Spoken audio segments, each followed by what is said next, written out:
सभी दोस्तों का स्वागत है मेरे चैनल में। और जैसा कि हम सभी जानते हैं, इल्कay गुंडोगान की घर वापसी हो गई है। जी हां, Ilkay Gundogan is returning to Manchester City. और यार, उसका बहुत ही स्टूपिड रीजन है जिस वजह से बारसा ने उसे जाने दिया। कि कहा जा रहा है कि उसने ड्रेसिंग रूम में ये बोला था कि भाई, मैड्रिड से हार के बाद there was not much disappointment in the place.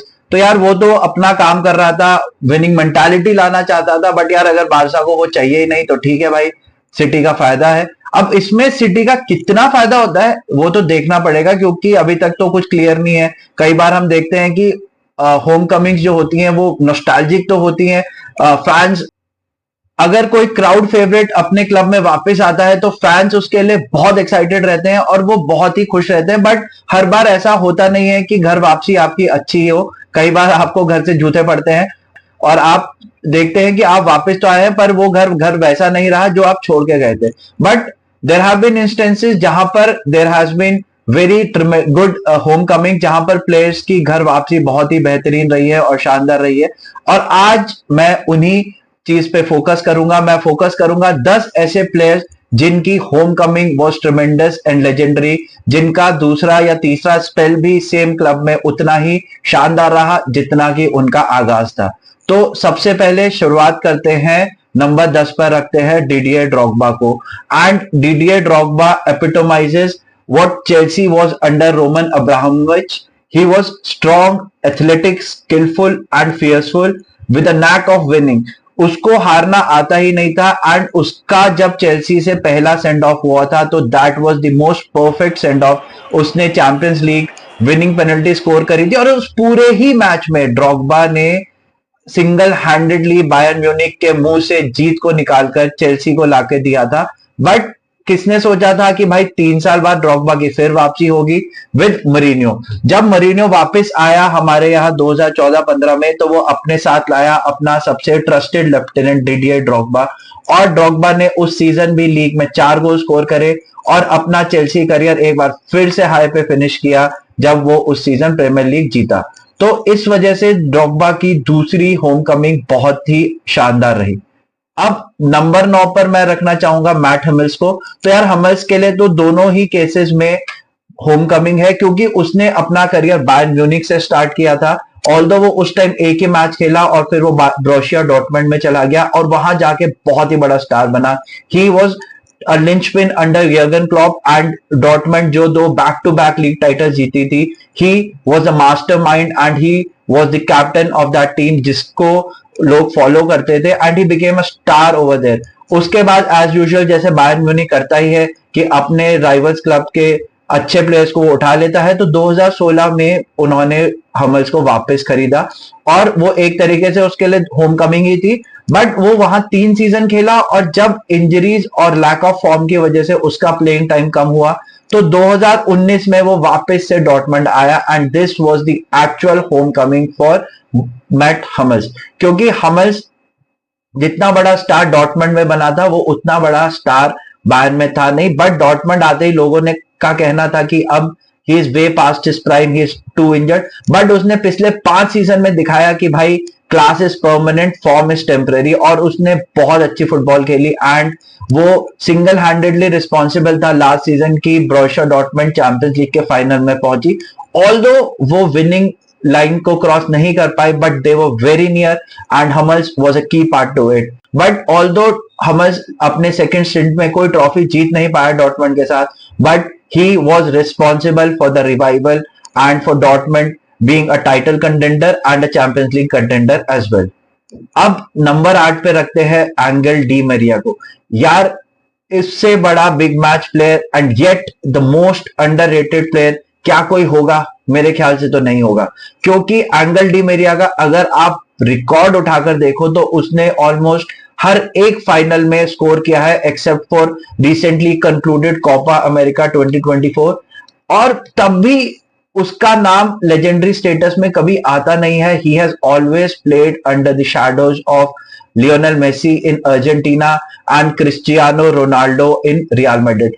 अगर उसका अर्जेंटाइन फुटबॉल में कंट्रीब्यूशन देखा जाए स्पेशली इन बिग मैचेस तो मैं कहूंगा कि वो मेसी से ज्यादा है।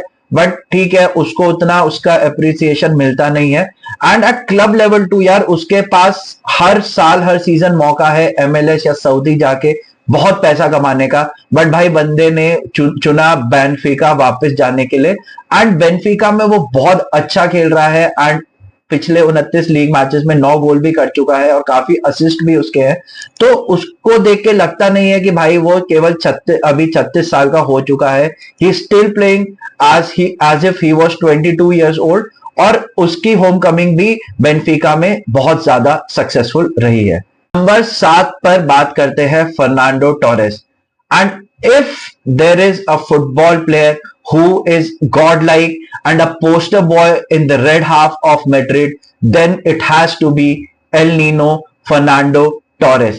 And Fernando Torres, after bursting onto the scenes in football through Atletico Madrid, वो लिवरपूल गया, वहां जाके उसने बहुत ज्यादा गोल्स किए and then he earn a dream move to Chelsea for 50 million pound. Although in terms of goals वो इतना सक्सेसफुल नहीं रहा, बट फिर भी उसने काफी ट्रॉफीज जीती एंड इसी दौरान उसने वर्ल्ड कप यूरोस भी जीते। सारी ट्रॉफीज जीतने के बाद जब Fernando Torres made an emotional return to Atletico Madrid, तो उसने अपना बचपन का सपना जो था कि उसने एथलेटिको मैड्रिड से कोई ट्रॉफी नहीं जीती थी, उसने वो भी पूरा किया।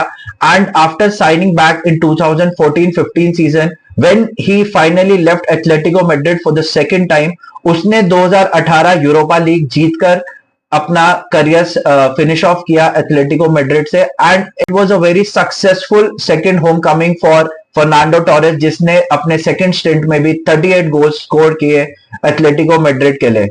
अब नंबर 6 पर मैं रखना चाहूंगा ज़्लातान इब्राहिमोविच को, और he has an ego bigger than his nose, but if there are two things he loves unconditionally, then one has to be Jose Mourinho and second one has to be his love for AC Milan.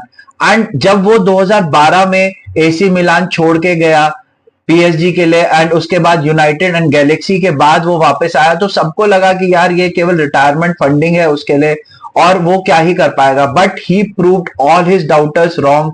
And उसने 64 matches में at an age of 35 plus 34 goals किए और he led AC Milan to another domestic title in 21 season, जो उनका almost एक दशक के बाद पहला डोमेस्टिक टाइटल था।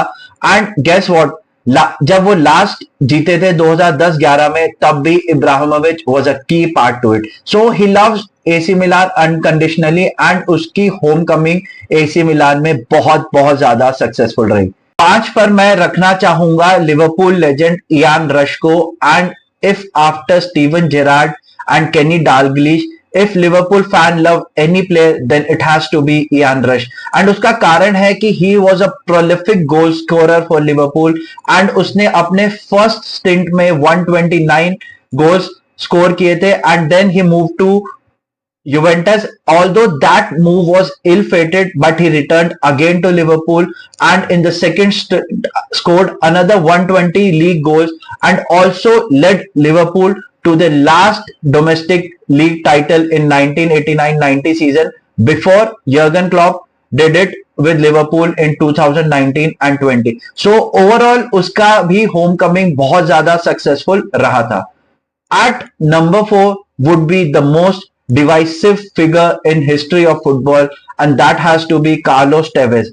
ना केवल उसने मैनचेस्टर में राइट करा दिए थे, बट इनिशियली उसकी इमेज थी कि वो मर्सनरी है, until his story started coming up कि यार वो अपनी पूरी की पूरी फैमिली का ध्यान रख रहा है एंड इज मेकिंग श्योर कि यार उसकी family does not go through what he has to go through, what he went through. तो इस वजह से यार उसकी साइड ऑफ स्टोरी, एंड अगर वो पैसे के लिए गया भी तो वो बहुत इमोशनल है एंड मुझको कोई इशू नहीं है, बट उसका he has a big heart. वो इससे पता चलता है कि उसने अपने बॉयहुड क्लब बोका जूनियर्स में एक ही बार नहीं बल्कि दो बार वापसी करी एंड दोनों बार वो बहुत ज्यादा सक्सेसफुल रहा।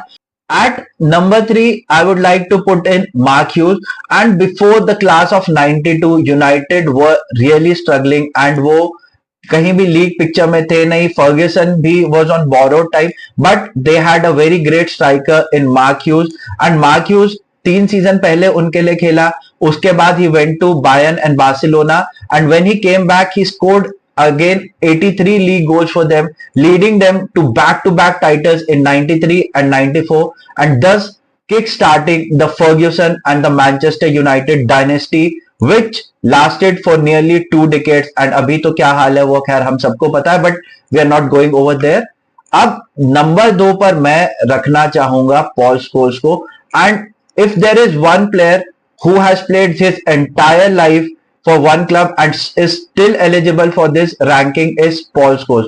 क्योंकि Paul Scholes, although वो कभी यूनाइटेड छोड़ के नहीं गया, but at 2011, after the end of 2011 season, he retired, and he retired with 24 trophies. But within 1 year he started missing football, and United को भी काफी ज्यादा इंजरी क्राइसिस थे मिडफील्ड में. He came out of retirement, और वो ऐसा लगा ही नहीं कि यार वो बंदा कभी फुटबॉल छोड़ के गया हो. He was so class, so sublime in 2012-13 season कि वो यूनाइटेड को लीग टाइटल जिता के गया, जो पिछले एक दशक में उनका लास्ट लीग टाइटल है.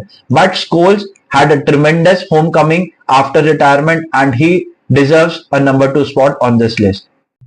At number 1, I would like to keep in Claudio Pizarro.